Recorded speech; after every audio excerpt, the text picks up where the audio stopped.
गवालपारा जिल्ला दुलाराय बर' फरायसा आफाद आरो कुचबिहार आमजंगा दखरा दुलाराय बर' फरायसा आफादनि जथाय बानजायनायाव लोगोसे बस्क'रिज आउट NGOनि दैदेननायाव दिनै केरेलापारा गुदि फरायसालियाव बेसेन नायाजासे मेगन फाहामथाय बादा खुंनाय जायो।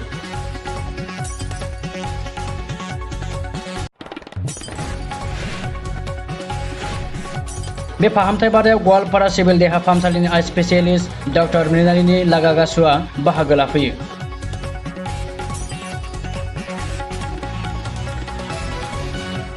हाबाफारियाव ओनसोलनि 250निबो बांसिन सुबुंफोरा बाहागो लाफैयो। बेनिनो सा 34खौ फैगौ 17 जुन खालार खालि गवालपारा सिभिल देहा फाहामसालियाव लांनानै बेसेन लायाजासे अपारेशननि थाखाय सायख'नानै थि खालामनाय जायो।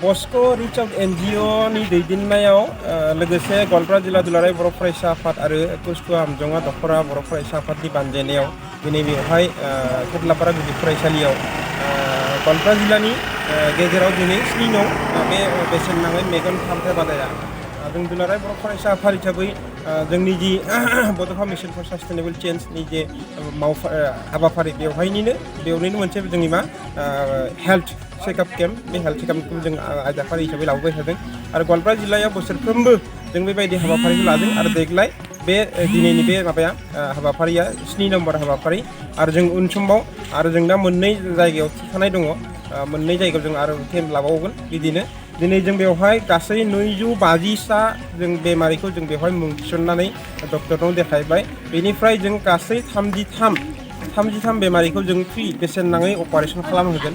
बिथांमोननि कमप्लिट अपारेशना फ्रि जागोन, लांलाय लाबोलाय बेवहाय दोनफैगोन।